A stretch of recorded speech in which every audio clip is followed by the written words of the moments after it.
방송에서 제공하는 투자 정보는 투자 판단에 대한 조언입니다.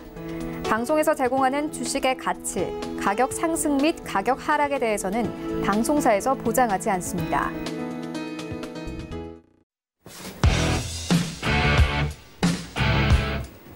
안녕하세요. 더센 투자 대가들의 수익 법칙의 김성입니다. 어제 금요일 뉴욕 증시는 다시 한번 사상 최고치를 경신하면서 마감했습니다. 기업들의 실적 호조에 이어서 1분기 GDP 성장률이 3.2% 서프라이즈로 나오면서 증시에 탄력을 준 건데요. 조금 전 출발한 오늘 뉴욕 증시는 현재 보합권에서 움직임 나타내고 있습니다. 오늘 국내 증시도 견조한 흐름 보이면서 오랜만에 시원하게 올라줬습니다. 양시장 모두 1% 넘게 오르면서 코스피가 2200선 위로 올라왔고 코스닥도 750선으로 올라오면서 마감했습니다. 자, 이번 주는 지난주와 조금 다른 분위기로 흘러갈 수 있을지 지켜보시면서 더센 투자 대가들의 수익 법칙과 함께 알찬 투자 노하우도 챙겨가시기 바랍니다. 더센 투자 언제든지 열려 있습니다. 방송 보시면서 궁금한 점들 참 많이 생기실 텐데요. 전화번호 02-3153-2585번으로 전화 주시면 오전 9시부터 오후 6시까지 투자에 관한 어떤 내용이든 상담 받아보실 수 있으니까요. 낮 시간에는 이쪽으로 전화하셔서 상담 받아보시고요. 방송 통해서 상담받고 싶으신 분들은 샵 4989번으로 문자 보내주시면 됩니다. 저희가 방송 중에 전화로 상담해드릴 테니까요. 문자로 꼭 먼저 예약하셔야 된다는 점 기억해 주시기 바랍니다. 자, 그럼 오늘도 함께할 두 분의 전문위원 소개해드립니다. 증권방송의 살아있는 신화, 투자의 진수를 보여준다. 예병군 전문위원입니다. 대규모 자금 투자의 달인, 철저한 리스크 관리의 박철순 전문위원입니다. 네, 두 분 안녕하세요. 네, 안녕하세요. 안녕하세요. 예. 네, 들어가기 전에요. 네. 자, 지난주에 리디노메이션 얘기하시면서 그 네. 관련주들 말씀해 주셨는데, 네. 청호컴넷이 오늘 또 52주 신고가를 경신했더라고요. 예, 청호컴넷 너무 잘 가고 있습니다. 예. 결과적으로 보면 시장이 우리가 빠질 듯 하면서도 안 빠지고 있는 것이 네. 리디노미네이션의 어떤 부분들이 분명히 있다. 그러니까 이 리디노미네이션이 되면 결국은 주식 가치, 부동산 가치, 그리고 금실물 이런 쪽의 가격들이 다 상승할 수밖에 없다. 네. 그러니까 물가적인 측면을 이제 얘기를 한 것이죠. 근데 그와 관련된 종목이었던 청호컴넷이 너무 지금 잘 가고 네. 있는 상황이고 이게 어떤 지금 시대를 반영해주고 있는 거 아닌가 그렇게 좀 보여집니다. 청호컴넷 너무 잘 가고 있어서요. 사실 겁도 좀 납니다. 네. 이게 이렇게 잘 가도 되나 이래 싶을 정도로 겁이 나는데 이 얘기는 잠시 뒤에 우리가 또 좀 상세하게 짚어봐야 될 것 같아요. 시장이 희한하게도 빠질 듯 하면서도 견조하게 또 버티고 그다음에 또 다시 상승을 하고 이런 부분이 있는데 이거를 이제 좀 파악을 해봐야 될 것 같습니다. 그리고 그건 잠시 뒤에 얘기를 하시면 좋을 것 같아요. 네, 알겠습니다. 자, 박철순 의원님도요. 지난주에 이어서 오늘도 투자의 성공 확률 높이는 방법 준비해 주셨나요? 네, 사실 오늘도 약간은 계속적으로 지난 방송, 지난주 방송에서도 말씀드렸던 약간 행동 경제학 측면에서 약간 심리적인 부분들을 컨트롤하는 법에 대해서 좀 말씀을 드릴 텐데요. 네. 오늘 강의도 중요하지만 사실 이번 주부터 있을 이제 업종에 대한 내용들 앞으로 전달해 드릴 텐데 업종을 어떻게 분석하고 그 사이에서 어떤 종목을 좀 선별해야 되는지 선별하는 방법들도 자세히 가르쳐 드릴 예정이니까요. 앞으로 방송도 좀 많이 시청해 주시면 좋을 것 같습니다. 네, 오늘도 알찬 내용들 한번 기대해 보도록 하겠습니다. 자, 두 분의 이야기는 잠시 후에 또 들어보도록 하고요. 더센 투자 대가들의 수익 법칙은 금융감독원과 방송통신심의위원회의 법규 및 자본시장통합법을 엄격히 준수합니다. 방송상 투자 관련한 상품의 권유 또는 일임 행위를 위한 모객행위 엄격하게 금지하고 있음을 알려드립니다. 자, 그럼 오늘도 먼저 이 시각 글로벌 경제 이슈들 확인해보고 가도록 하죠. 전유진 캐스터 나와주시죠.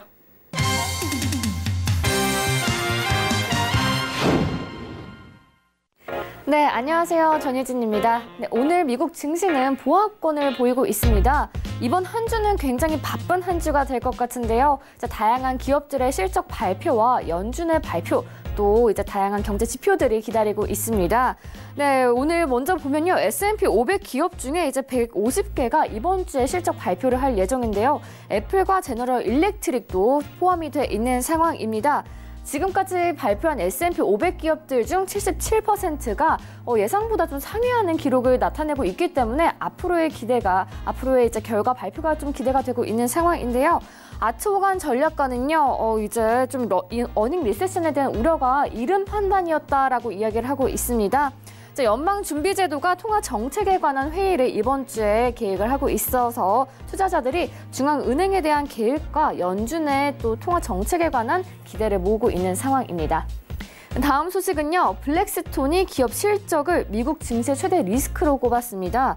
블랙스톤의 수석 투자 전략가가요, 미국 기업의 실적 발표가 한창인 가운데 많은 기업이 실망스러운 성적표를 받는다면 증시가 조정을 받을 수 있을 것이라고 내다봤습니다. 1분기 실적 예상치를 좀 0%에 가까운 것으로 보인다고 지적을 했는데요. 2분기 실적 성장세도 0%로 내다보고 있는 상황입니다. 뉴욕 증시의 주요 지수들이 이제 12월 저점에서 빠른 속도로 올랐죠. 이는 증시가 취약한 상태에 놓였다고 바라본다고 이야기를 했는데요. 가파른 상승세가 지속할 수 없기 때문으로 꼽았습니다. 단계적으로 좀 변동성이 확대될 가능성이 크다는 것이 전문가들의 견해인데요. S&P 500 지수가 올해 말에 2,875를 기록할 것으로 내다봤습니다. 실적 부진으로 주가가 떨어진다면 에너지와 재료, 또 산업, 기술, 이미 소비재 관련주를 사들이라고 조언을 한 상황입니다. 다음은요, 레리 커들로 위원장이 중국과의 무역 협상에서 매우 공격적으로 임할 것이라고 이야기를 했습니다. 미중 무역 협상이 막바지를 좀 다다르고 있는 상황인데요. 중국 경제가 슬럼프를 겪고 있다면서 미국 경제가 중국 경제에 레버리지를 좀 제공할 수 있을 것 같다라고 발언을 했습니다. 스티븐 무누신 재무장관과 로버트 라이트 하이저 대표가 30일 중국 베이징을 방문해서 고위급 무역 회담을 가질 예정인데요. 류 부총리는 다음 달 8일에 워싱턴 DC를 방문할 예정입니다. 만약 무역이 타결이 된다면 시진핑 주석도 이르면 6월쯤에 방문을 할 것으로 보입니다. 제가 준비한 소식은 여기까지고요. 앞으로 또 중요한 소식이 나오는 대로 전해드리도록 하겠습니다. 네, 이 시각 글로벌 경제 이슈들 확인해봤습니다. 이어서 두 분의 위원님들과 경기 이야기도 한번 나눠볼 텐데요. 예. 방금 외신에서도 이야기를 했어요. 근데 미국의 GDP가 서프라이즈로 나왔어요. 예. 그런데 아직까지는 또 실적에 대해서 어닝 서프라이즈도 있고 어닝 쇼크도 있잖아요. 있다. 예. 예. 근데 조금 전 확인한 외신에서는 사모펀드 블랙스톤이 1분기 실적 성장세 0%일 것이다. 예. 근데 이 부분에 대해서는 두 분의 전문위원께서도 조금 예견을 이미 하셨잖아요. 그렇죠. 근데 또 2분기 실적도 0%일 것이다라고 얘기를 했어요. 이 부분은 좀 어떻게 봐야 될까요? 자, 이걸 이제 우리가 예. 이렇게 생각을 해보자고요. 실적이 지금 앞으로 이제 남아있는 회사들이 실적이 안 좋을 것이다라고 우리가 얘기를 했잖아요. 네. 사실은. 근데 지수는 빠지지 않고 계속 찔끔찔끔 올라가고 예. 있단 말이에요. 자, 이제 이거를 우리 틀린 건 틀렸다라고 얘기를 하고 네. 틀렸어요, 사실. 네. 우리는 조금 조정이 나올 것이다. 미증시조차도 이렇게 나올 것이다라고 얘기를 했는데 안 나왔어요, 사실. 그러면 이거 틀렸는 거고. 자, 이게 왜 틀렸는지를 이제 분석을 해봐야 될 거 아니에요. 네, 그죠? 네. 틀렸으면 틀린 이유를 찾아내야 되니까. 예. 자, 지금 미국의 실적이 좋아서 그럼 미국 증시가 올라가고 있는 것이냐에 대한 얘기를 먼저 해봐야 될 거예요. 네. 미국 진짜 실적이 좋아서 지금 뉴스에는 실적도 좋고 그다음에 또 하나 더 있어요. 그죠? 경기 호조다. 네. 진짜 이 경기 호조고 실적이 좋아서 올라가느냐에 대한 부분을 박철순 전문위원님 먼저 좀 대답해 보시죠. 사실 계속적으로 방송에서 예병구 의원님이 얘기를 드렸던 게 사실 네. 뭐 실적이라든지 이런 기초체계로 봤을 때 사실 지금 주가는 여전히 고점이라고 생각하는 부분이고요. 거기다 최근에 이런 호조성 뉴스들로 올라가긴 했지만 그전에도 높은 수준이었는데 지금 더 올랐기 때문에 네. 개인적으로는 오히려 되게 굉장히 리스크 관리가 굉장히 필요한 상황이라고 좀 보고 있습니다. 일단은 실제로 실적 발표 이후에 좋은 종목들이 많이 나왔죠. 실적 네. 호조를 보였던 게 아까 70% 이상대가 나왔다고 말씀을 했었는데 네. 사실 지금 앞으로 남아있는 기업들 실적이 안 좋은 기업들도 많고요. 실제로 보면 올라가는 기업만 봐서 그렇지 사실 추락하는 종목들도 굉장히 많았습니다. 네. 추락하는 종목들 낙폭이 굉장히 컸기 때문에 이렇게 종목별로 편차가 굉장히 심한 상황이어서 이제는 굉장히 주가가 상승하는 것만 보면 안 되고요. 종목별로 굉장히 흔들릴 수가 있기 때문에 리스크 관리가 오히려 더 좀 중요한 그런 시점이 아닌가 그렇게 생각을 하고 있습니다. 근데 이제 우리가 전체적인 시황을 보는 건 사실 이제 선물과도 연관이 있단 말이에요. 네. 그죠? 그래서 우리가 계속 리스크를 강조를 했어. 네네. 예. 강조를 했는데 리스크 때문에 진입을 하고 싶었는데 못했단 말이에요. 네. 그죠? 그렇죠. 진입을 못했는데 계속 올라가네. 올라가. 우리가 원망스러울 수 있어요. 그렇습니다. 그렇죠. 그죠? 그러니까 이 부분을 이제 파헤쳐 보자고. 지금 박철순 전문위원님 말해 주신 것도 굉장히 좋은데 네. 전체적으로 보면 경기가 굉장히 호조를 이루고 있다? 아니에요. 네. 실제는 판매에 대한 부분들이 네, 자동차 판매 지수라든가 그다음에 이제 전자제품 판매 지수라든가 이런 것들은 전체적으로 보면 떨어지고 있는 추세입니다. 예. 그런데도 불구하고 주가는 올라간다. 이 이유에 대해서 파헤쳐 보자면 네, 네. 자, 저는 이걸로 좀 분석을 해보고 싶어요. 첫 번째 정치적 이슈가 있습니다. 그죠? 네. 네. 그다음에 미중 무역 협상에 대한 분쟁에 부분. 대한 네. 완화적인 부분. 네. 그러니까 기대감이 작용하고 있어서 올라가고 있다. 네. 이 기대감은 뭐냐? 거품이라는 얘기죠. 그죠? 그렇죠. 기대감은 거품이에요, 결국은. 자, 그럼 두 번째. 미국에 내년 대선이 있다. 예. 그러니까 경제 상황이 실제로 좋아지는 것처럼 보여야 한다라는 어떤 그런 부분 때문에 올라가고 있지 않느냐? 아니에요. 실제로 기득권 측에서 경제가 굉장히 좋을 때는 약간의 민주적인 냄새들이 풍깁니다. 그러니까 이게 뭐냐면 오히려 경제가 좀 빠지면 네. 오히려 지금 경제를 살려야 된다는 지금 트럼프의 주장이 더 먹힐 가능성이 높다는 거죠. 네. 그러면 이제 이런 부분들을 감안해 봤을 때 둘 다 이 지금 증시가 올라가는 요인에서는 악재적인 요소예요. 그러면 지금 도대체 뭐 때문에 올라가고 있느냐 하는 그러게요. 부분인데 예. 인위적인 부분이 없지 않아 있다는 네, 거죠. 네. 돈으로 밀어붙이고 있다. 결국은 증시의 큰 방향성을 우리가 잡아보자면 네. 은행에 예금하세요. 예. 예금하시죠. 네. 예, 금리 얼마나 줘요? 웃을 만큼 주죠. 네. 그죠? 네. 예금하시죠. 네. 예, 웃을 만큼 줍니다. 네. 그러니까 이게 뭐냐 하면 그만큼 안전자산보다는 위험자산으로 돈이 쏠릴 확률이 훨씬 높아졌다는 걸 의미합니다. 네. 그래서 그 부분 때문에 돈으로 억지로 밀어붙이고 있는 장이 아니냐. 이건 어느 방향에 어느 힘의 방향이 한쪽으로 몰리고 있어서 그렇다는 것이지 이게 결코 정말 좋아서 경기가 호조돼서 그리고 실적이 좋아서 올라간다라는 부분은 아닌 걸로 보인다는 얘기죠. 그래서 지금은 박철순 전문위원님 말씀하신 게 맞아요. 네. 항상 리스크를 염두에 두고 투자를 해야 되는 시기고 그러면 그럼 투자를 못 하는데요. 투자 못 하죠. 네. 그럼 뭐냐 하면 투자를 하시되 방망이를 길게 잡고 투자하는 건 맞지 않다는 얘기죠. 네. 지금 어찌됐든 지금 이 구간에서는 방망이를 좀 짧게 잡고 네, 네. 우리가 지금 이 얘기도 틀릴 수 있어요. 사실은. 틀릴 수 있지만 저희 얘기를 귀담아 들으시는 게 좋다는 얘기입니다. 네. 그러니까 방망이를 좀 짧게 잡고 조금 끊어치기를 하시다 보면 수익은 챙기실 수 있고 그럼 리스크 관리는 어떻게 하느냐. 리스크 관리는 박철순 전무님 잘 하시죠. 뭐냐면 손절을 철저하게 지키셔야 된다는 거고 해지도 걸어두셔야 된다는 거예요. 사실 해지의 개념은 핑계라고 제가 말씀을 한번 드렸는데 네, 네. 해지를 어느 한 방향으로 잡아 들어간다 그 핑계예요. 사실은 해지는 약간의 리스크 있는 구간에 왔을 때 들어가는 건데 지금이 그 리스크 있는 구간에 와 있으니 해지를 하시라고 지금 박철순 전문위원님이 여러분들한테 던져드리고 있는 겁니다. 그러니까 그 부분을 꼭 좀 참고하시고 네. 그럼 이제 해외 증시 얘기는 짚어봤고 네. 국내 증시 얘기로 좀 넘어가 보자고요. 예, 네. 예. 국내 증시가 지금 변동폭이 좀 있어요. 그죠? 네. 네네. 우리가 변동성 장세가 나올 수 있다는 건 요건 맞췄습니다. 네. 그죠? 그러니까 이 국내 정치는 우리가 맞섰어요.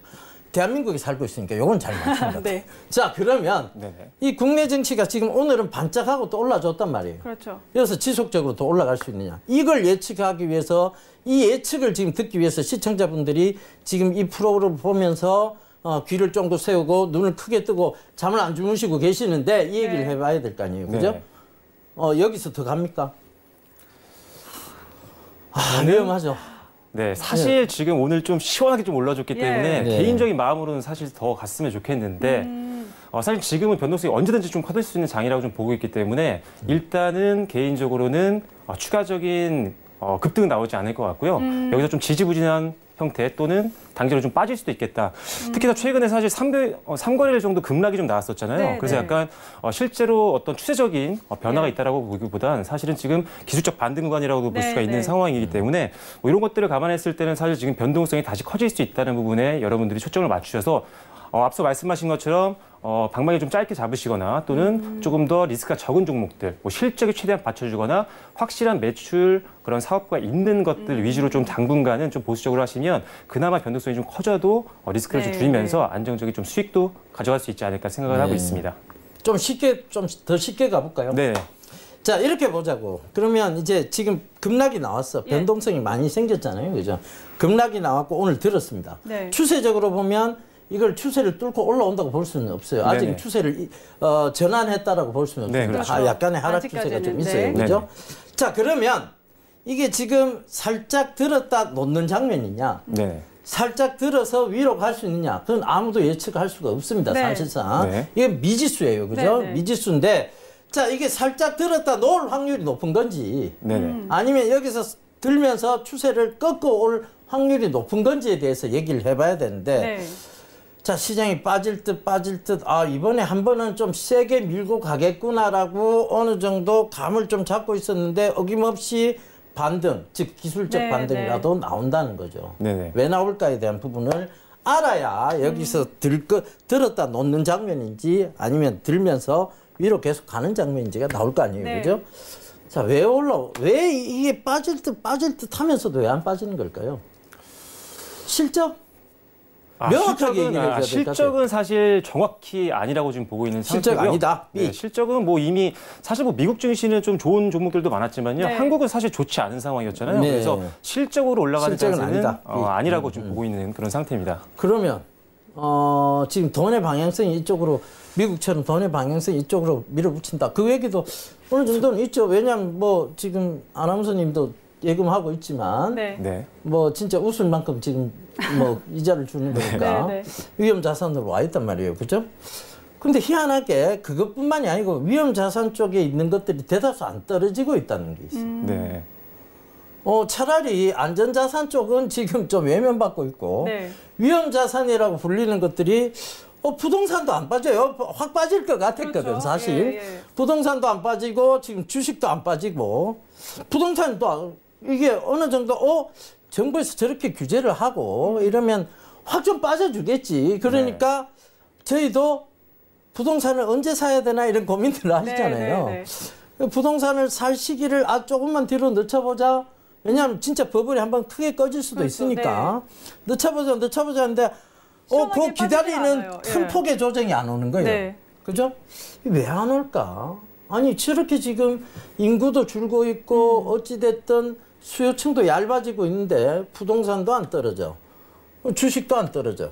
그럼 이제 이유는 뭐냐에 대한 부분인데 전체적으로 물가가 상승하고 즉 경기가 좋아서 물가가 상승하면 참 좋은 현상이죠. 그렇죠. 경기도 안 좋아요. 예. 물가는 상승하고 있습니다. 네. 왜 그러냐는 얘기를 짚어봐야 되는데 여기서 이제 핵심적인 단어 한 가지가 딱 나옵니다. 리디노미네이션. 요거에 대한 시장에 투영된 부분들이 없지 않아 있다는 거. 뭐냐면 전체적으로 통화 가치, 즉 현금성 가치에 대한 부분이 없어진다. 네. 자, 시장이 5만 원짜리 유통이 잘 안 된대요. 왜 그렇겠습니까? 왜 그렇다고 생각했어요? 5만 원짜리 집에 가다 혹시 쌓아두고 계시는 건 아니죠? 네, 그랬으면 좋겠죠. 쌓아두고 있고 싶네요. 예, 네. 쌓아두고 있고 싶다. 자, 이 5만 원짜리가 유통이 실제로 안 된다는 측면을 신문기사는 계속 얘기해주고 있습니다. 네. 명분을 주고 있는 거죠. 왜 5만 원짜리가 유통되지 않느냐? 자, 지금 김성환 아나운서가 굉장히 부자예요. 네. 아이한테 뭔가를 물려주고 싶습니다. 네. 그죠? 뭔가 물려주면 뭐가 생겨요? 증여세가 생기죠. 그렇죠. 예. 네, 증여세가 굉장히 네. 크죠. 네네. 그러니까 이걸 5만 원짜리 현금 더블로 막 바꿔놓는 거예요. 그죠? 그러니까 지하 경제가 돼버립니다. 네, 네. 이 지하 경제를 막을 수 있는 것은 결국은 화폐개혁, 예. 통화개혁입니다. 그렇죠. 그죠? 그런 부분들이 어느 정도 이주열 한국은행 총재의 입장에서도 얘기가 살짝 비춰졌어요. 네, 네. 살짝 비춰졌고 자, 지하 경제에 대한 부분들을 막아야 된다 하고 있지만 실제로 막고 있지도 못하고. 네. 그죠? 그 5만 원짜리 유통이 안 될 만큼 막고 있지를 못한다는 얘기죠. 그리고 자, 이번 정부도 마찬가지고 지금 개인 자산 부채도 굉장히 높습니다. 네. 자, 빚이 많이 있어요. 네. 혹시 빚 있어요? 있죠. 많아요. 네. 별로 안 많아요. 네. 별로 안 많아요? 아, 그럼 내가 탕감해 주고 싶네. 아, 정말요? 말만 들어도 고맙죠? 예. 예. 그 빚을 탕감해 줄 수 있는 게 뭐냐면 정책적인 부분인데, 빚을 그냥 탕감해 주면 뭐가 생겨요? 그냥, 내가 그럼 빚을 안 갚아도 되는구나 하는 사회적 부도덕 현상. 네, 네. 이런 게 생기겠죠. 네. 그죠? 그러니까 이 빚을 자연스럽게 굉장히 줄어드는 효과가 나타나는 게 뭐냐면 리디노미네이션입니다. 빚이 싹 없어지는 것 같아요. 네, 왜? 네. 1,000만 원 갚아야 될 빚이 10만 원 줄어들었어요. 네. 그죠? 그렇죠. 그걸 쑥 줄어드는 네. 거니까. 그죠? 통화 가치가 쑥 없어요. 근데 네, 네. 10만 원의 가치가 올라간 거는 이제 맞지만 그렇죠. 기분상으로도 확 줄어든 것 예, 같고 예. 그렇게 돼버리면 전체적으로 실물 가치는 올라가고 빚 있는 사람들도 유리하게 돼 있는 거죠. 그럼 선거에서 이길까요, 질까요? 이기겠죠? 네, 선거에서 예. 이길 확률이 높아지겠죠. 그래서 총선을 겨냥한 리디노미네이션이 나올 수도 있지 않겠나. 그게 지금 시장에 투영되는 것이 바로 뭐냐. 청호컴넷이나 이런 네, 주가들이 네. 먼저 선반영돼서 지금 계속 올라가고 있다는 거죠. 그렇게 생각되세요. 이거는 어디까지나 컨스피러시, 즉 의혹입니다. 네. 실제로 지금 벌어지진 않았습니다. 그죠? 그러나 이 의혹들은 이미 충분히 가설을 가능성이죠. 세울 예. 만큼 정당화 시킬 수도 있고요. 네, 네. 그런 부분으로 지금 가고 있어요. 어찌됐든 네. 그것 때문에 주가도 선반영되고요. 늘 주식은 선반영이라는 부분이 존재합니다. 네. 그러니까 그 선반영이 지금 되고 있지 않느냐. 그렇다면 리디노미네이션 이거 한번 다시 깊이 있게 공부해 볼 필요가 있지 않느냐에 대한 부분인데 실제로 리디노미네이션은 순환될 것이다. 네. 지금은 청호컴넷이나 한네트나 이런 이제 그 ATM기 네. 쪽이 되지만 전자결제주도 올라갈 것이고 네. 제가 얘기를 다 전체적으로 그렇죠. 들었죠. 네, 네. 네네. 전체적인 증시의 상승폭은 만들어낼 것인데 그것 때문에 증시가 어느 정도 빠지면 기술적 반등이라도 오는 거 아니냐. 이렇게 지금 해석을 해보고 있는 겁니다. 자, 박철순 전문위원님께 묻겠습니다. 네네. 지금 빚이 많아요. 아니요, 많지 않습니다. 많지 않습니까? 네네. 빚을 더 냈으세요. 지금이요? 네. 그래야 우리가 리디노미네이션의 어떤 혜택을 볼 거 아니에요. 네, 그죠? 알겠습니다. 그러니까 그렇게 가야지. 그러니까 일단 그렇게 보자고요. 그러니까 박철순 전문위원님 진짜 리디노미네이션 된다 그러면 전문위원님도 대출을 내서 집을 사고 그렇죠. 빚을 내겠죠. 그죠? 네네. 네. 진짜 가계 부채가 지금 심각한 수준이니까. 그렇죠. 네. 그걸 어느 정도 탕감할 수 있는 방법, 전체적인 탕감 효과, 그건 리디노미네이션이 답인 것 같아요. 그래서 지금도 정말 리디노미네이션에 대해서 박철순 전문위원님이 좀 공부를 좀 하셔야 될 것 같아요. 네네. 그죠? 청호컴넷이 오늘 18% 올랐어요. 그죠? 네, 오늘 네, 오늘 강했습니다. 한국전자금융도 그렇고 한네트도 그렇고 네. 강한 상승폭들이 있는데 전자결제도 뭐 얘기를 했으니까요. 네, 그죠? 네. 그러니까 이런 보안 부분 관련한 부분도 말씀하셨고요. 네, 그렇죠. 그러니까 이런 부분들이 순환될 것이다. 우리는 예측을 하는 직업입니다. 네. 어찌됐든. 우리가요, 어중간하게 얘기하면 시청자분들은 더 헷갈립니다. 그죠? 맞아요. 우리는 확실하게 얘기를 해줘야 되되, 틀릴 수 있습니다. 사실 우리가 뭐, 신은 아니잖아요. 네, 그죠? 네. 신은 아니기 때문에 틀릴 수는 있습니다. 그러나, 틀리더라도 예측해야 되는 직업이고, 틀리더라도 명확하게 얘기해야 되는 직업이라는 거 네. 꼭 좀 참고를 하셔서 대응 전략 잘 세우셨으면 좋겠습니다. 네, 맞습니다. 네. 자, 이렇게 국내 시황 얘기하다가 또 리디노미네이션 이야기까지 나왔는데요. 자, 지금 증시가 이렇게 오르고 있는 거는 어쩌면 리디노미네이션에 대한 부분이 원인이 될 수도 있다. 라는 네. 이야기도 해주셨고요. 자, 그럼 이어서 오늘 두 분 준비한 강의도 한번 들어보도록 할 텐데요. 자, 지난 시간에 이어서 오늘은 어떤 이야기들 해주실 건가요? 일단 제가 먼저 네, 예. 강의를 좀 진행할까 하는데요. 지난 방송에 이어서 약간은 행동 경제학 쪽으로 접근을 하는 또 성공 투자의 방법을 좀 여러분들께 말씀 좀 드리려고 합니다. 앞서 방송에서 말씀드린 것처럼 오늘까지는 약간 이런 감정적인 부분, 이런 부분을 좀 말씀드리겠지만요. 앞으로는 우리가 어떻게 하면은 우리가 올라갈 만한 종목들을 선택할 수 있는지 선택하는 방법들도 자세히 가르쳐 드릴 예정입니다. 특히나 계속적으로 방송에서 예병근 위원님께서 말씀하셨던 것처럼 잘 나가는 산업 중에 어떤 종목을 골라야 하는지 이런 탑다운 방식의 그런 종목 발굴에 대한 법도 여러분들께 가르쳐 드릴 예정이니까요. 앞으로 좀 관심 있게 지켜보시면 될 것 같습니다. 자, 이어서 오늘 또 이어서 투자 성공 확률 높이기에 대한 부분들을 말씀을 좀 드려보겠습니다. 자, 투자 성공 확률을 높이기 위해서 우리가 지금 첫 번째로 봐야 하는 부분들이요. 바로 소유 효과에 대한 부분들을 말씀을 좀 드려봐야 할 것 같습니다.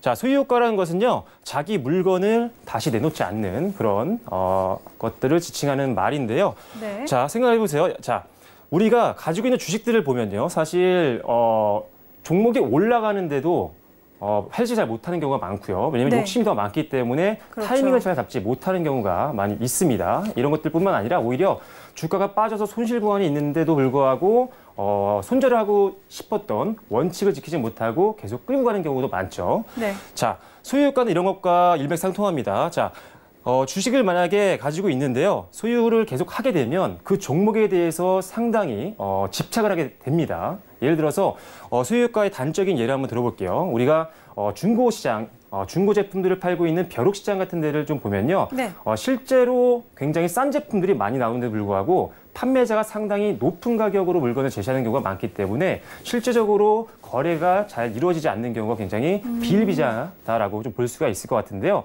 일단은 중고시장에 내놓고 있는 벼룩시장 상인 같은 경우는요. 실제로 자기가 사용했던 것들, 즉 보유했던 것들을 가지고 나오기 때문에 네. 뭐 정이 있을 수도 있고요. 아니면 또 이렇게 소유욕이 생기기 때문에 굉장히 싼 값에 팔려고 하는 경우가 그렇게 많지가 않다는 겁니다.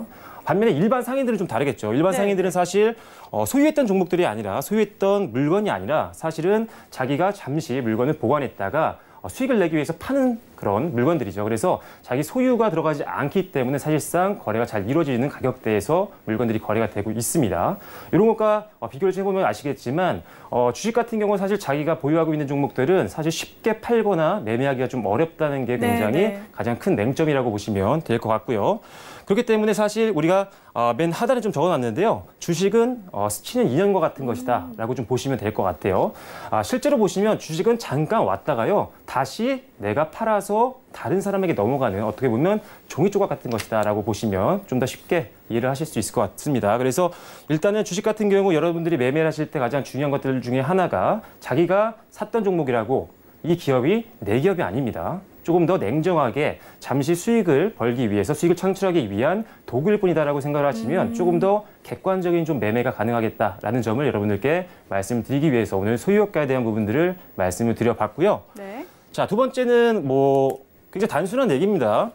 적립식 투자를 조금은 활용을 좀 해보자라는 부분들을 좀 말씀을 드려보려고 하는데요. 네. 사실 우리가 주식을 하면 아까 지금 같은 상황에서 사실 방망이를 좀 짧게 잡아야 되는 것은 맞습니다. 네, 하지만 우리가 적금처럼 주식도 좀 활용할 수가 있잖아요. 그래서 그렇죠. 네, 장기적으로 굉장히 성장성이 좋은 기업들 많이 있습니다. 그런 종목들은 뭐 쉽게 급등락을 반복하진 않지만 꾸준하게 한국 경기와 맞물려서 주가 상승과 더불어서 조금씩 올라가는 종목들도 상당히 많기 때문에 그런 종목 같은 경우는 일정 비율을 자기 자본의 일정 비율을 꾸준히 투자를 하면 수익을 좀 남길 수가 있겠죠. 그리고 안정적인 적립식 투자를 해서 수익이 다 발생을 하게 되면 사실 단기로 잡은 종목들이 좀 흔들린다고 하더라도 안정적으로 수익이 나오고 있는 부분들이 좀 있기 때문에 훨씬 더 정신적으로도 안정적인 투자가 가능하다는 점을 참고하신다면 네. 적립식 투자도 어느 정도 여러분들이 참고를 좀 하시면 좋겠다는 점을 말씀드리겠고요. 근데 네네. 이 부분은 좀 짚고 넘어가야 될 것 네네. 같아요.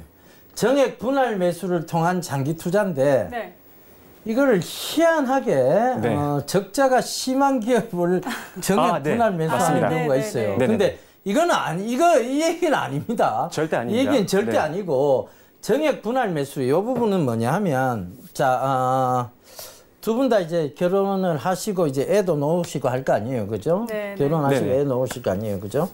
애가 태어나면 그러니까 우리가 흔히 이제 성인이 되기 전까지 증여세 없이 받을 수 있는 돈 네. 얼마로 알고 계세요? 증여세 없이 그냥 아버지로부터 받을 수 있는 돈. 아버지나 엄마로부터.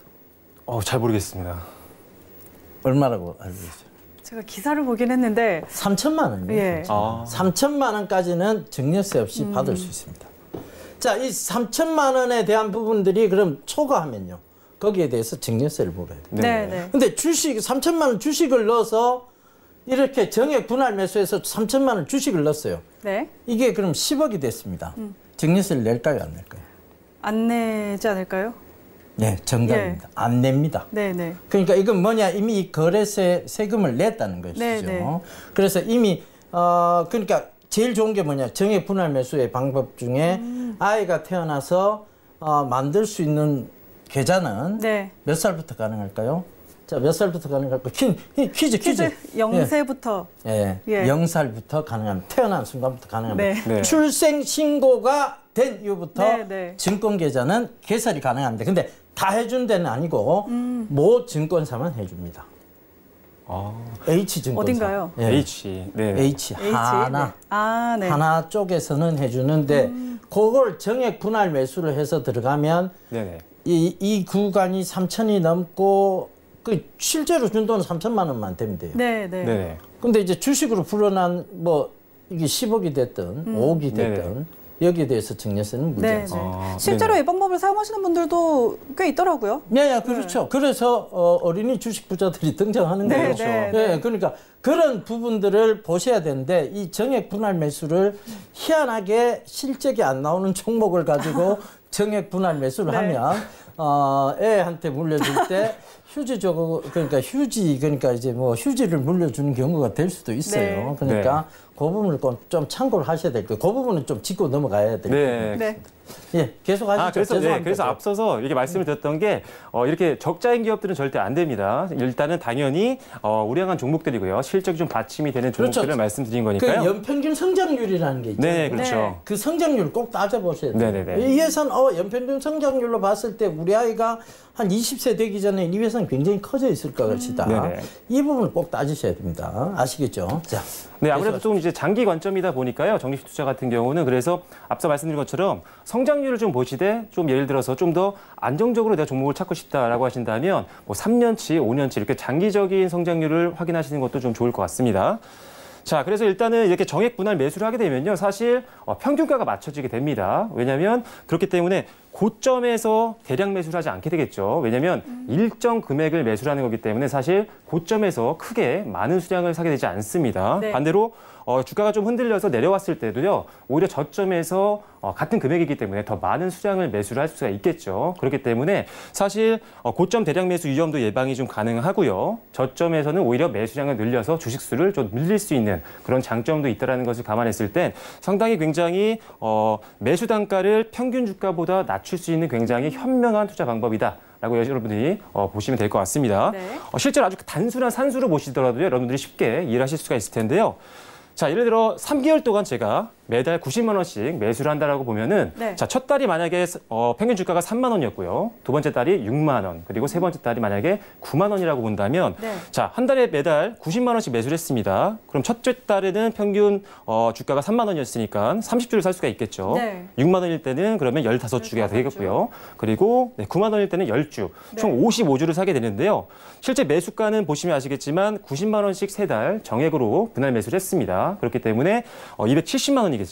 그렇게 되면 270만 원을 55주를 단순히 산술적으로 나눠보면 사실 평균 매수 단가가 한 4만 9천 원 정도가 됩니다. 네. 하지만 평균 주가는 실제로는 6만 원이었죠. 그렇기 네. 때문에 평균 주가보다 사실 이렇게 적립식 투자 방법을 활용을 하시게 되면 매수 단가를 상당히 낮추는 효과까지도 여러분들이 챙길 수가 있기 때문에 사실 무난하게 조금 안정적으로 매수를 할 수가 있다는 겁니다. 자, 정액 분할 매수의 장점은 다시 한번 말씀드리겠습니다. 단기적으로 예를 들어 흔한 속된 말로 몰빵을 하시는 하시는 분들이 가끔 있는데요. 네. 그런 종목 같은 경우는 사실 몰빵을 하게 되면 급격한 급락장이 나왔을 때는 사실상 복구를 하기가 굉장히 힘듭니다. 리스크가 굉장히 크겠네요. 네, 그렇죠. 리스크가 예. 늘어나기 마련인데요. 이런 적립식 투자 방법은 상당히 이런 부분에서 자유로울 수가 있기 때문에 역시나 투자 자금의 일정 부분을 적립식 투자 방법으로 활용하시는 것도 굉장히 좋은 투자 방법이 되겠다라고 보시면 될 것 같습니다. 자, 그래서 일단은 약세장에서 사실 안정적으로 조금 운용을 할 수 있는 그런 방법이 될 수 있기 때문에요. 사실 조금 주식으로 큰 수익을 벌고 싶은 분들께서는 사실 뭐 적립식 투자 방법이 그렇게 솔깃하시지는 않을 것 같아요. 하지만 조금 더 여윳돈을 가지고 아주 작은 돈이라도 하시다 네. 보면요. 1년이 쌓이고 2년이 쌓이고 5년, 10년이 되면요. 실제로 액수가 상당합니다. 예를 들어 코스피가 지금 계속적으로 언제였죠? 코스피 지수가 처음에 나왔을 때가 그때부터 만약에 투자를 하셨다면 네. 최소 10배 이상 인덱스 펀드에만 넣었다고 하더라도 굉장히 수익을 많이 낼 수 있었기 때문에 사실 이런 관점에서 보면 사실 장기 투자 관점에서 적립 투자 방법을 활용하시면 상당히 좋은 수익을 낼 수 있다는 점도 참고하시면 좋을 것 같습니다. 네. 네. 그렇습니다. 다음은요. 네, 오늘은 여기까지 준비해 주셨네요. 네. 조금 안정적이면서도 장기적으로 수익을 낼 수 있는 방법으로 적립식 투자를 오늘 소개를 해 주셨고요. 자, 그럼 이어서 우리 예병군 의원님도 오늘 강의 준비해 주셨죠? 저는 오늘 자료를 준비하지 않았습니다. 예. 저는 여러분들께 진짜 진정성 어린 얘기를 좀 해드리고자 자, 손목 풀고 네. 손목 풀고 시작하겠습니다. 자, 우리가 흔히 워렌 버핏식 투자라고 얘기하죠. 예. 방금 우리 박철순 전문위원님이 잘 짚어주셨는데, 이런 적립식 투자예요. 네네. 코카콜라 주식을 계속 사는 거죠. 네, 네. 그러면서 이제 큰 부자가 됐잖아요. 네. 그죠? 자, 이 적립식 투자를 할 때에 어떤 종목에 투자를 해야 되느냐에 대한 부분을 자, 오늘은 굉장히 쉽게 접근하는 방식으로 한번 가보고자 합니다. 네. 자, 김성 아나운서님 지금 네. 돈이 한 5억 가까이 생겼어요. 네. 뭐부터 하고 싶으세요? 갑자기 주식 투자? 5억이 생겨서 뭘 해야 될지 모르겠어요. 그만큼 큰 돈을 만져보신 적이 없군요. 없죠? 예. 네. 우리 김성 아나운서님 되게 이 모든 게 고급스러워 보이시는데, 실제로 이래 좀, 아니, 뭐 행동이 저급스럽다는 얘기가 네. 아니고, 그 고급인 거에 비해서는 굉장히 소탈하다. 소박하게 이렇게, 살고 있습니다. 네, 소박하게 네. 살고 있습니다. 자, 박철순 전문위원님. 네. 뭐 여러 가지 경험을 하셨잖아요. 네. 네, 5억이 생겼어요. 뭘 네. 하고 싶으세요?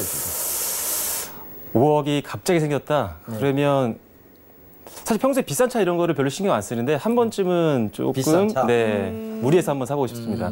자, 5억 갖고 비싼 차 사기 조금은 무리죠. 그죠? 사실은 뭐 람보르기니나 페라리 그렇죠. 타면. 네. 자, 우리 사무실 앞에 오늘 페라리 써 있어요. 네네네. 노란색 페라리. 자, 그게 거의 5억 가까이 하니까. 네네. 자, 이제 그 얘기는 접어두고. 자, 평소에 사람들은요, 돈이 생기면 이거 갖고 무슨 사업을 할까 계속 고민합니다. 네. 평소에 늘 고민을 하고 있죠. 사실 남편분도 뭐 어떻게 보면 고민할지도 몰라요. 그리고 박철순 전문위원님도 일하다가 또 고민할지 몰라요. 왜? 내가 사업을 해서 돈을 좀 벌고 싶다는 네, 네. 욕망은 늘 사람들 마음속에 있습니다. 직장을 때려치고 가고 싶다. 왜? 나는 사장이 되고 싶다. 자, 이 마음이 강하죠. 네. 자, 워렌 버핏식 투자가 이겁니다. 워렌 버핏도 역시 마찬가지였어요. 코카콜라 대리점주가 되고 싶었습니다. 사장이 되고 싶었죠. 근데 도저히 코카콜라 대리점 차릴 만한 돈은 없었던 거예요. 그러니까 코카콜라 주식을 사모았습니다. 자, 그러면 지금 좀 미래 투자에 대한 부분들을 생각해 보자고. 네. 미래에 정말 잘 될 수 있는 사업들이 뭔가를 자, 이걸 접근하는 방식이에요. 미래에 정말 내가 꼭 해보고 싶은 사업, 정말 잘 될 수 있는 사업 뭐겠어요? 자, 박철순 전문위원 가장 관심사 뭐? AI? 예? 애인? AI? 네. 예, AI, 애인으로 잘못 들었습니다. 자, 지금 미용 산업이 가장 좀 좋고요. 그죠? 왜냐하면 돈이 생겼고, 그러니까 머리에도 좀 사람들이 신경 네. 쓰고, 그죠? 미용 산업들이 한참 좋아요. 지금 지금 모제림이라고 뭐 지금 예, 예. 네, 모제림이라고 머리 씹는 거 네, 있잖아요. 네. 그 모제림 때문에 모회사인 메타랩스 주가가 좀 갔습니다. 그죠? 그러니까 이런 부분들이 미용 산업이 지금 잘 되고 있다. 그다음에 보톡스 회사 많이 올라갔죠. 네. 그죠? 네. 필러 회사 많이 올라갔습니다. 제가 얼마 전에 대학교 후배를 잠깐 우연찮게 본 적이 있었는데 그 친구의 최대 관심사도 미용 쪽이에요. 그러니까 시술이 필요한 나이다. 네, 이제 그런 얘기들을 하는데 네. 자, 미용 쪽에 관심이 높다는 얘기예요. 그죠? 네네. 그다음에 지금 가장 많은 연령대를 차지하고 있는 베이비 부모 세대가 네. 늙어가고 있다. 그렇죠. 그들의 관심은 뭘까요? 건강? 그렇죠. 무병장수겠죠. 네네. 진시황이 꿈꿨던 내가 안 아프고 오래 살고 싶다. 그거는 뭐 평생 지금 왔지만 평생 세계 수건 산업이에요. 그런데 그렇죠. 지금은 더 강해지겠죠. 왜? 네. 전 세계 인구가 고령화되고 있으니까. 네, 네. 그죠? 그러니까 안티에이징이라든가 이런 부분들이 있을 네네. 거 아니에요. 그죠? 실제로 안티에이징이 우리가 이제 안티에이징을 보면 이걸 노화의 현상으로 보는데 미국에서는 이걸 안티에이징을 하나의 병으로 봅니다. 안티에이징 그러니까 이제 노화가 자체를 네, 네. 안티에이징이 병이 아니고 네, 노화 네. 자체를 예. 병으로 보는 거죠. 그러니까 노화가 되면서 백내장도 오는 거고 네. 탈모도 진행되고 허리도 굽고 네. 관절염도 오고 이런 네네. 거죠. 그러니까 그게 노화의 노화 현상인데 그 노화 때문에 생긴 파생병이라는 거예요. 네, 네. 그럼 이걸 안티에이징 산업 쪽으로 가고 있다는 거죠. 근데 그게 세계적으로 관심이 높아진 이유는 그럼 뭘까? 이제는 사람들이 건강을 찾고 있다는 얘기예요. 네. 줄기세포 관심 있어진 것도 무병장수에 대한 부분들이 때문이잖아요. 그죠? 자, 나는 지금 만약에 내한테 5억이 주어지면 네. 안티에이징 사업을 할 것 같아요. 어. 안티에이징과 관련된 미용 이런 사업들을 할 것 같아요. 왜? 전부 관심사가 거기 있으니까. 그죠? 그리고 늙어간 사람들이 실버 산업, 지금 실버 산업도 유행하고 있잖아요. 네. 자, 제가 탑골공원에 가면 뭐 당연히 지금 연세 드신 분들이 많습니다. 네. 그런데 강남 가보셨어요? 네. 강남 요새 자주 가시잖아요. 네네. 전에보다 부쩍 연세 드신 분이 많이 보입니다. 네. 그들의 활동이 활발해지고 있다. 네, 네. 그들의 활동이 사회적인 전반적인 부분을 이루고 있다. 근데 그분들이 돈을 굉장히 아꼈습니다. 네. 근데 그분들이 돈을 안 아낀 데가 있어요. 그럼 그건 내가 하고 싶은 사업이 돼야 그렇죠. 되잖아요. 예. 그죠? 뭐냐? 그분들이 젊어지는 거에는 돈을 안 아낍니다. 그죠? 그분들이 건강하게 사는 거에는 돈을 안 아껴요. 네, 네. 심지어는 영양제 사기도 굉장히 많았잖아요. 그죠? 네. 영양제 사기 많았잖아요, 네. 사실. 네, 네. 그분들이 왜 영양제에 사기를 당할까요? 거기에 관심이 있으니까 사기를 당하는 거예요. 그렇죠. 그죠? 그렇죠. 그러니까 내가 젊어지고 싶은 거야. 네. 그 부분 때문입니다. 그럼 난 그 사업을 할 거예요. 왜? 그게 돈이 되니까. 그게 미래 산업이니까. 그죠? 네네. 네. 그리고 앞으로의 미래 산업들, 뻔하게 펼쳐지는 산업들. 우리가 스마트폰 이거 이렇게 활용 많이 할 줄 몰랐잖아요, 아무도. 네. 근데 이 스마트폰이 이제 집에 있는 가전기기들하고 다 연동이 되기 그렇죠. 시작했습니다. 나는 지금 강남에 나와 있는데 우리 집 스타일러스가 작동되고 있다가 꺼졌다가가 스마트폰에 계속 네, 나옵니다. 네, 네. 지금 와이프께서 스타일러를 작동시키셨구나. 네. 예, 스타일러를 끄셨구나. 이게 제 스마트폰에 표시가 돼요. 그러니까 이게 결국은 사물 인터넷이잖아요. 그죠? 그렇죠. 모든 사물에 인터넷이 입혀지는 거예요. 네. 인터넷 오브 싱즈. 네네. 그죠? 그러니까 IoT인데, 자, 이런 부분들을 나는 계속 투자를 할 것 같아요. 왜? 계속 모아가면 이거는 결국은 성장 산업이니까. 그렇죠. 그렇잖아요. 계속 펼쳐지는 산업이잖아요. 네. 그죠? 그러니까 접근 방법 자체가 뭐가 돼야 되느냐면, 워렌 버핏이 정말 불멸의 명언을 하나 남긴 거죠. 정말 그 장사를 하고 싶다면 네. 그와 관련된 주식을 사라. 명언이죠. 자, 제가 한 예를 진짜 하나 들어드릴게요. 네. 친구 중에 가구점을 하는 친구가 있었어요. 네. 이 친구가 굉장히 한 3억 가까이를 들여서 가구점을 확장하고 싶어 했습니다. 이 친구가 무슨 대리점을 하고 있었냐면 리바트 대리점을 하고 있었어요. 네. 그때 리바트 주가가 한 9,000원이었어요. 내가 이 친구한테 얘기를 했습니다. 친구야, 워렌 버핏이 이런 얘기를 했단다. 정말 그 장사를 계속하고 싶다면 그와 관련된 주식을 사라 하더라. 네가 지금 리바트 주식을 산다면 지금 확장하는 것보다는 훨씬 돈을 많이 벌 것 같다. 그때 주가가 뭐 거의 9,000원 부근이었는데 네. 그로부터 리바트 주가가 7만 원까지 갔습니다. 사셨나요, 그분은? 아니요. 확장을 했죠. 예. 네. 꼭 머피의 법칙처럼 확장을 해버렸습니다. 근데 쫄딱 망했습니다. 자, 대리점은 장사가 안 되면 망합니다. 네. 주식은요.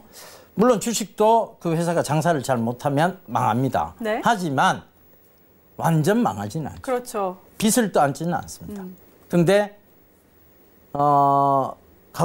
가구점을 펼쳐버리면 죽든 살든 거기에 올인해야 됩니다. 그죠? 맞아요. 그리고 경기도 안 좋아지면 예. 거기서 나는 큰 실패의 쓴맛을 봐야 됩니다. 그렇죠. 근데 대리점들은 공장들은 대리점들이 있기 때문에 먹고 사는 거죠. 그게 지금 현대 리바트가 됐잖아요. 네. 삼행도. 네.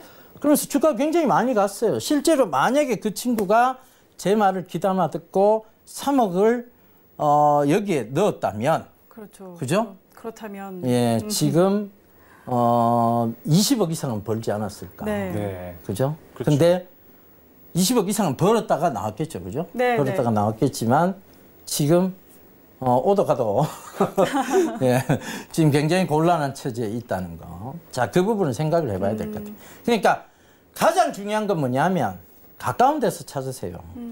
가까운 데서. 생활 속에서 찾으세요. 스마트폰 많이 쓴다. 스마트폰 네. 관련주 사면 되는 거고. 우리 앵커님하고 캐스터님이 자꾸 보톡스에 관심 있다, 필러에 관심 있다. 그럼 보톡스 필러주 사면 되는 거예요. 그죠? 그 다음에, 그런 부분들이 결국은 시장에 투영되고 반영되고 하는 거잖아요. 지금 마찬가지는 리디노미네이션도 결국은 자, 이런 청호컵넷 이런 이제 ATM기부터 반영이 막 되는 거잖아요. 네, 그죠? 네. 그러니까 그게 다 시장에서 나오는 현상들이고 그게 주식에 투영되는 현상들입니다. 그럼 이제 그걸 보려면 모든 걸 관심 있게 봐야 돼요.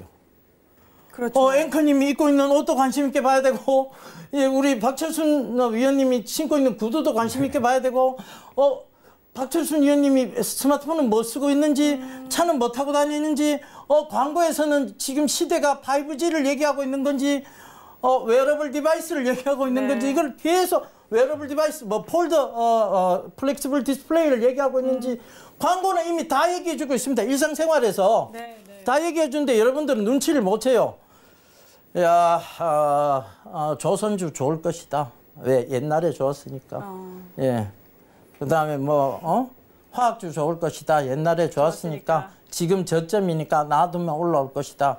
예. 근데 좀처럼 안 올라오죠. 예. 왜?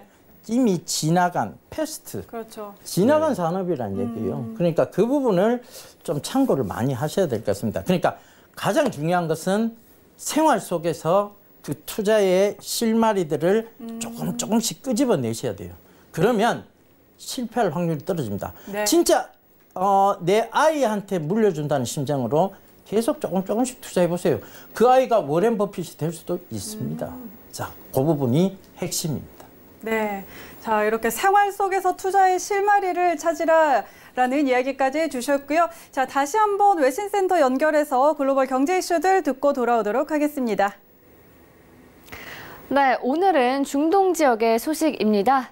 네, 국제통화기금 IMF가요, 중동 지역의 성장 둔화와 불안감 증가를 우려한 상황입니다. IMF의 전망 보고서에 따르면요, 유가의 변동성이 중동 지역 일부 국가에 부정적인 영향을 미치고 있다라고 이야기를 했는데요. 또 다른 국가들의 공공부채도 증가하고 있는 상황입니다. 국제 성장 둔화와 무역 및 지정학적 긴장이 중동 국가들에게 경제적 어려움을 안겨주고 있는 것으로 보이는데요. 얼마 전에 미국도 이란의 제재를 좀 가한 상황이죠. 그 영향으로 인해서 오일 수출 전망 성장치를 0.6%에서 0.4%로 하락으로 조정한 상황입니다. 또 중동 국가들 청년들 사이에서 불안감이 늘고 있는 것으로 보이는데요.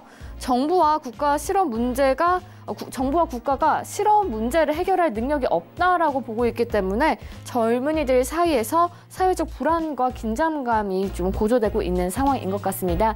제가 준비한 소식은 여기까지고요. 또 내일 더 자세한 소식으로 찾아오도록 하겠습니다. 네, 글로벌 경제 이슈들 다시 한번 확인하고 돌아왔습니다. 자, 오늘 두 분 너무너무 좋은 이야기들 많이 해주셨어요. 또 네. 투자의 성공 확률을 높이는 방법 지난 시간에 이어서 또 우리 박철수 위원님께서 해주셨고 예 위원님께서는 어떻게 보면은 투자의 굉장히 근원적인 이야기들 그런 이야기들을 좀 해주셨던 것 같아요. 네, 그래서 저희 이제 열화와 같은 성원이 있었어요. 그래서 여러분들이 너 틀려도 좋다. 틀려도 좋으니까 아침에 나와서 어중간하게 얘기하지 말고 확실하게 좀 얘기해 주라. 네. 이런 여러분들의 뜨거운 반응이 있어서 저는 다음 주부터는 아침에 신문 읽어주는 남자로 또 출연을 할 것 같습니다. 그러니까 여러분들 많이 좀 시청해 주시고요. 몇 시인가요? 예, 아침에 아직 시간은 픽스가 안 됐어요. 그런데 아마 한 8시쯤이 되지 않을까 그렇게 생각됩니다. 그래서 생활 속에서 정보를 찾아서 쏙쏙 핵심을 좀 짚어드릴 생각입니다. 네. 예. 자, 다음 주부터 시작되는 예병군 의원님의 신문 읽어주는 남자. 그 프로그램도 여러분들 많은 관심 가지고 지켜봐 주시길 바라고요. 자, 두 분은 이 자리에서 보내드려야 할 것 같습니다. 오늘 말씀 감사합니다. 네, 감사합니다. 네, 다음 시간에 더 풍성한 이야기들 기대해 보도록 하겠습니다. 더센투자 대가들의 수익 법칙은 금융감독원과 방송통신심의위원회의 법규 및 자본시장통합법을 엄격히 준수하고 있습니다. 방송상 투자 관련한 상품의 권유 또는 모객행위 엄격하게 금지하고 있음을 알려드립니다. 자, 여러분들 방송 보시면서 생기시는 투자와 관련한 모든 궁금증들 해결해 드리고 있습니다. 02-3153-2585번으로 전화 주시면 오전 9시부터 오후 6시까지 상담 받아보실 수 있습니다. 오늘 저희가 준비한 소식은 여기까지입니다. 내일 이 시간에도 저희와 함께 해주시기 바랍니다. 시청해 주신 여러분 고맙습니다.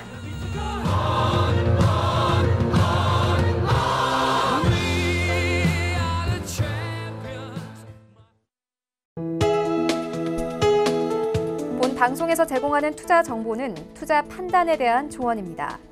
방송에서 제공하는 주식의 가치, 가격 상승 및 가격 하락에 대해서는 방송사에서 보장하지 않습니다.